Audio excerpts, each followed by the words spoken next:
ধৰ্মীয় গ্ৰন্থ শ্ৰীমদ ভাগৱত মহাভাৰত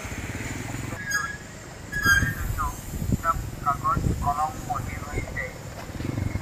পঞ্চম শ্ৰেণীৰ পৰা দশম শ্ৰেণীলৈ ছাব্জেকশ্যন শিৱপুৰাণ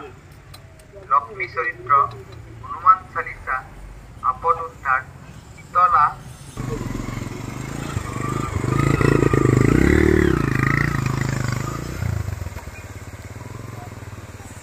মই এইখন ব্যৱসায় ৱৰ্ল্ড ষ্টুডেণ্টছ নামেৰে অৰ্থাৎ পৃথিৱী ছাত্ৰ নামেৰে ছাত্ৰ ছাত্ৰীসকলৰ প্ৰয়োজনীয় সামগ্ৰীখিনি লৈ মই ৰাতিপুৱা 7টা বজাতে ঘৰৰ পৰা ওলাই গৈ মই গাঁৱে গাঁৱে ভিতৰ অঞ্চলবিলাকত ৰঙিয়াৰ চাৰিওফালে ৰঙিয়া মধ্যবিন্দু তাৰে চাৰিওফালে গাঁৱে গাঁৱে গৈ মই ল'ৰা ছোৱালীক লগ কৰি কিতাপ কাগজ বিক্ৰী কৰোঁ ল'ৰা ছোৱালীৰ লগতে গাৰ্জেনবিলাকক লগ কৰি পেলাই বিক্ৰী কৰোঁ তেনেকৈ মই 2018 চনৰ পৰাই 1/8/2018 চনৰ পৰাই ৰঙিয়াত মই মানে আৰম্ভ কৰিছোঁ কিতাপৰ ভ্ৰাম্যমান ব্যৱসায়খন এইখন মোৰ ভ্ৰাম্যমান ব্যৱসায় মটৰচাইকেলতে মই সজাই লৈছোঁ কিতাপ কাগজ আদিকে কৰি যিখিনি সামগ্ৰী ষ্টুডেণ্টৰ প্ৰয়োজন হয় এইখিনি সামগ্ৰী সজাই লৈ মই মানে ব্যৱসায়খন আৰম্ভ কৰিছিলোঁ 2018 চনতে আজিলৈকে কৰি আছোঁ ইয়াতে মোৰ কিতাপ প্ৰথম মেইন কিতাপ বহি কাগজ কলম এনেকৈ আদিকে ধৰি ষ্টুডেণ্টৰ যিখিনি প্ৰয়োজনীয় সামগ্ৰী তেখেতসকলে যিখিনি বিচাৰে মই সেইখিনি অৰ্ডাৰ বুক এটাত অৰ্ডাৰ লৈ লওঁ আজি যদি মই অৰ্ডাৰ লৈছোঁ অহাকালি বা পৰহিতে মই দিয়াৰ ব্যৱস্থা কৰোঁ তেনেকৈ মই ঘৰৰ পৰা যিখিনি দূৰত্বলৈকে মই দিনটোত গতি কৰিব পাৰোঁ সেইখিনি দূৰত্বলৈকে অহা যোৱা কৰোঁ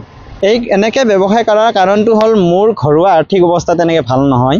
তো মই তেনেকৈ মই আগতে দিন হাজিৰাও কৰিছিলোঁ কোম্পানীত মানে ঠিকাভিত্তিক কামো কৰিছিলোঁ সেইবিলাক কামত মই তেনেকৈ সুখী হ'ব পৰা নাছিলোঁ তো মই দেখিলোঁ মানে শিক্ষা মাধ্যমটোৰ ব্যৱসায়খন যদি মই সাৱটি লওঁ মই নিজে আচলতে তাৰ আন এটা কথা আছে যে মই নিজে আচলতে শিক্ষিত হ'ব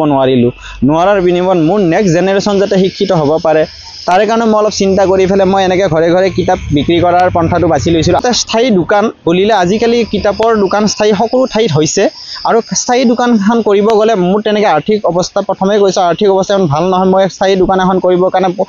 বেছি মানে পৰিমাণৰ ধন প্ৰয়োজন হয় সেইখিনি ধন মোৰ মানে সমৰ্থক নহয় মই অপাৰক মানে সেইটো কাৰণে মই কম টকাৰ ব্যৱসায় এখন মানে মনতে ভাবি আৰু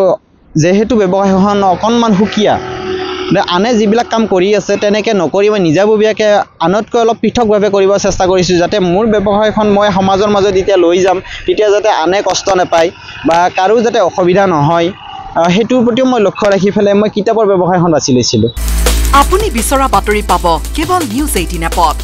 নিউজ 18 এপ ডাউনলোড কৰিবলৈ স্ক্যান কৰক এই QR কোড গুগল প্লে ষ্টৰতো পাব এই নিউজ 18 এপ